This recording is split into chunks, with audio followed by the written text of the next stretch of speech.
on lâche pas l'affaire, parce qu'on est trop tenace, il n'y a rien à faire, on lâche rien. Bonjour à tous, jeudi 7 mai 2020, ce matin on a eu notre réunion CSE avec 2 points à l'ordre du jour. La création des fameuses brigades contact tracing et également le déconfinement. Sur ce point-là, ça coupait assez vite court puisqu'on n'a pas eu le temps de terminer. Donc il sera réétudié lors d'un futur CSE en début de semaine prochaine.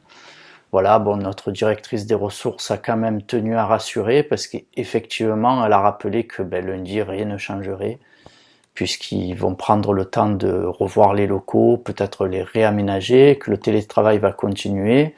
Et dans tous les cas, vous le savez, les dispenses d'activités continuent jusqu'au 1er juin. Voilà, donc on aura le temps de revenir là-dessus. Concernant la constitution de ces fameuses équipes contact tracing, des brigades, un vote a eu lieu. Donc FO a pris acte.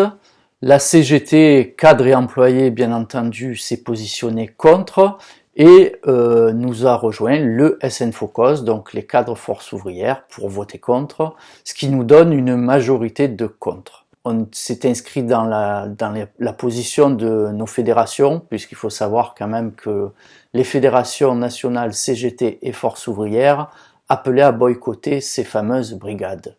Également, on souligne d'ailleurs, on passe un petit coucou à nos collègues de la CEPAM 75, puisque la CGT nous a régulièrement donné des infos de comment ça se passait chez eux pendant le confinement. Donc on les salue, on souligne la position quand même intéressante, puisqu'ils ont sorti un tract unitaire, CGT bien entendu, FO, mais également Sud, qui avait la même position. C'est intéressant de pouvoir faire l'unité sur ce type de position. De notre côté, on aurait aimé aussi avoir l'unanimité. Bon, il faut savoir que c'est une position assez courageuse parce qu'on connaît la propagande officielle. On va dire de suite, regardez-les, ils sont contre, ils ont voté contre. Ils sont forcément, ils s'en foutent un peu de briser la chaîne de contamination. Bon, sauf que c'est pas si simple que ça. On voit ça et là des positionnements. Bon, déjà, premièrement, l'emploi, la rhétorique guerrière, telle que l'a employé notre chef de l'État à plusieurs reprises, dans plusieurs discours. Là, voilà, on parle de guerre. Là, on nous traite, j'ai envie de dire, de brigade. Bon, la guerre, on sait ce que c'est. La guerre, c'est par exemple quand la France vend des canons à l'Arabie Saoudite pour bombarder le Yémen. On salue au passage la position là aussi plus que courageuse des portuaires, des dockers CGT, qui, ceux de Fos-Marseille comme ceux du Havre, se sont opposés à l'embarquement des canons livrés à l'Arabie Saoudite pour bombarder le Yémen. Ça, c'est la guerre. Donc effectivement, on a évoqué cette rhétorique avec notre directeur, on lui a parlé également de comment c'était vu de l'extérieur. Bon, lui très clairement, il nous a dit « Oh, mais moi je fais pas de la politique de santé sur les réseaux sociaux. » Moi j'ai entendu « Je m'en fous un peu de l'image de la Sécu. » Mais bon, ça, on savait, on n'avait pas de doute là-dessus, on commençait à le sentir un petit peu. Oui, il y a un autre sujet, c'est la question du secret médical. Vous avez vu qu'il y a de nombreux docteurs qui se positionnent pour dire mais qu'est-ce que c'est cette histoire, attention, et notamment l'éventualité de la création d'un fichier auquel d'ailleurs les labos auront accès. Donc vraiment là on est sur un truc un peu particulier, quoi, à la limite entre l'administratif et le médical.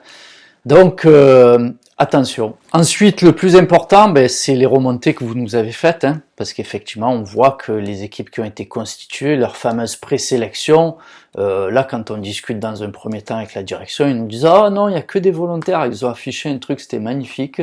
Ils ont parlé de taux de réussite, on a un taux de réussite, un super taux de réussite, quand on contacte les gens, ils ont envie d'y aller.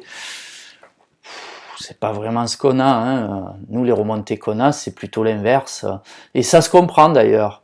Ça se comprend. D'ailleurs, les personnes qui sont allées en formation, ce matin, aujourd'hui même, on va dire, en formation en lien avec l'ARS, l'ARS les a bien prévenus, leur a dit, vous savez, attention, une charge mentale très importante pour ce boulot. Nous, on sait, on connaît, on sait ce que c'est, les campagnes dans le cadre de maladies infectieuses. Donc effectivement, il faut une formation très solide, mais surtout, c'est pas notre métier en réalité. Et puis, imaginez quelques exemples. Là, on a quelques copains, des copines aussi, qui gardent leurs enfants. Donc, va appeler toi l'assuré comme ça en direct avec ton enfant qui braille à côté. Déjà, si les trucs que tu as à dire à l'assuré, c'est pas forcément sympa pour que ton enfant l'entende. Et puis surtout, imaginez l'assuré qui reçoit ce coup de fil avec un enfant qui braille à côté. Bon, très très compliqué. Donc les ARS sont bien rappelés que si les personnels étaient en difficulté face à ça, ils pouvaient se retirer. Et c'était un peu l'objet de nos interventions ce matin au CSE, bien faire dire à la direction que les agents pouvaient se retirer à tout moment. Bon, notre directrice des ressources l'a dit, il y a un petit double discours quand même quand on monte au niveau DG, là c'est plus tout à fait pareil, quoi. Il est un peu hésitant, mais on vous le dit, dès que vous avez un problème dans ces situations-là, appelez-nous, on fera le maximum.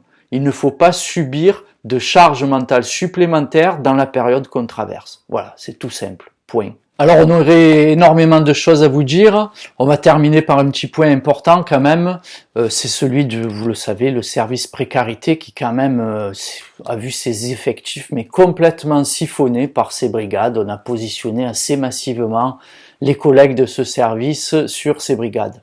Ça pose beaucoup de questions, mais la principale, c'est effectivement, quid de la précarité dans notre département, un des départements les plus pauvres de France. Donc effectivement, on a vu qu'à grand renfort de com, notre directeur a parlé d'électronisme dans ses réunions CAP 22, réunions qui ont coûté, on peut le rappeler, un pognon de dingue. Et là, aujourd'hui où les accueils sont fermés, où les gens justement qui ont très peu accès aux nouvelles technologies restent sur le carreau, qu'est-ce qu'on ferme en premier pratiquement? Le service précarité. Bon, sans compter que les copains, ça fait 3 semaines déjà qu'ils sont en contact avec les assurés et que les assurés attendent après les prestations de ce service. Ouais, on est aux frontières du réel. Voilà, vous l'avez compris, on revient très prochainement vers vous. Restez connectés, surtout passez un très bon week-end. Prenez soin de vous et de vos proches et on lâche rien. Nous on lâche pas l'affaire parce qu'on est trop tenace, il n'y a rien à faire, on lâche rien.